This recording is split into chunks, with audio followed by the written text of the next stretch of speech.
Horas, salam reformanda Masiha Holongan. Firman Tuhan bagi kita untuk pagi ini diambil dari Kejadian 18 ayat ke-32. Demikian firman Tuhan.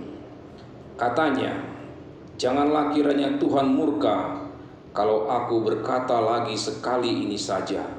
Sekiranya 10 didapati di sana, firman-Nya, aku tidak akan memusnahkannya karena yang 10 itu." Tema kita untuk renungan pagi ini adalah syafaat bagi sesama.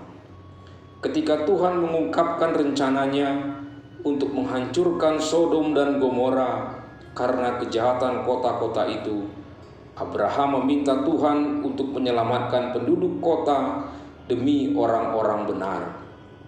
Maka Abraham terlibat percakapan yang panjang lebar dengan Allah. Abraham ingin Tuhan menyelamatkan orang-orang benar di kota itu.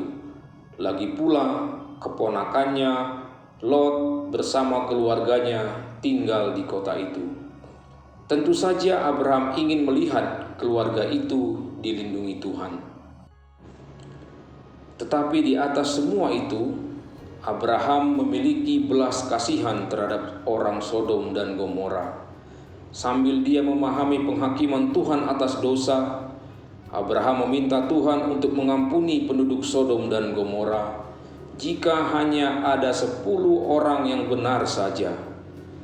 Tuhan setuju untuk mengampuni kota itu demi 10 orang benar. Rupanya kurang dari 10 orang benar ditemukan, karena Tuhan memang menghancurkan kota-kota tersebut dan hanya menyisakan Lot dan kedua putrinya. Belas kasih Abraham kepada orang Sodom dan Gomora mengungkapkan hati seorang manusia yang sangat peduli pada sesama, termasuk mereka yang tidak percaya kepada Tuhan. Seperti Abraham, kita dipanggil untuk memiliki belas kasihan yang besar kepada orang lain, termasuk mereka yang hidupnya tidak percaya kepada Tuhan. Kita diminta untuk tidak hanya berbelas kasihan kepada sesama orang-orang yang percaya, tetapi kepada semua orang, seperti Kristus yang mengasihi semua orang, paling tidak dengan menaikkan doa syafaat bagi mereka. Belas kasihan menentukan kita untuk bersyafaat kepada Tuhan. Dalam Judaisme ada istilah yang disebut Minyan, yang berarti 10 orang benar. Istilah ini diambil dari teks firman Tuhan hari ini. Di mana saja ada komunitas orang Yahudi di seluruh dunia, sebuah sinagoga dapat didirikan ketika 10 orang setia yang takut akan Tuhan tinggal di wilayah tersebut. Ini adalah persyaratan minimum dan berakar pada kejadian dalam kehidupan Abraham dalam teks hari ini. Jika 10 orang benar ditemukan dalam komunitas itu, maka mereka akan diselamatkan dan Tuhan akan mengurungkan murka-Nya. Dalam komunitas Kristen, sejumlah orang diperlukan untuk menjadi pemimpin rohani di gereja lokal. Doa mereka yang setia dan fokus yang berpusat pada Kristus membuat jemaat yang mereka wakili tetap hidup, relevan dan vital. Keputusan dan komitmen mereka, kesetiaan kepada Tuhan dan kerendahan hati di hadapan Kristus menjadi kekuatan pendorong dari gereja yang mereka pimpin. Tanpa kepemimpinan mereka, orang-orang bisa binasa dan jemaat akan gagal.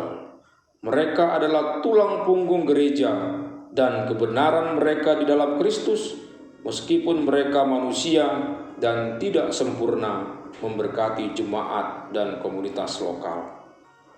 Jadi, mari luangkan waktu hari ini untuk bersyukur kepada Tuhan untuk para pemimpin, penatua, dan diaken yang berbelas kasihan dan menjunjung tinggi firman Tuhan di gereja dengan teladan dedikasi, dan pengabdian kepada Kristus dalam ibadah, dalam doa, dalam persekutuan, dan dalam kehidupan sehari-hari mereka. Hidup mereka merupakan syafaat bagi kita. Pertanyaan untuk renungan pribadi.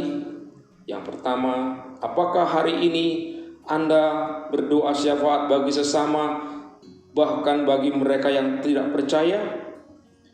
Kedua, sudahkah Anda bersyukur kepada Tuhan atas para pemimpin rohani yang penuh dedikasi dan menjunjung firman Tuhan? Kita berdoa. Ya Tuhan, kami bersyukur karena Engkau telah mengutus anak-Mu, Yesus Kristus yang berbelas kasihan menanggung hukuman dosa bagi kami. Tolong kami agar dipenuhi belas kasihan kepada sesama, sehingga hidup kami menguatkan sesama kami. Amin. Anugerah Tuhan kita Yesus Kristus dan kasih setia Allah Bapa dan persekutuan dalam Roh Kudus kiranya menyertai kita dari sekarang sampai selama-lamanya. Amin. Demikian renungan kita pagi ini. Selamat berkarya bagi Tuhan. Salam Reformanda Masiha Holongan.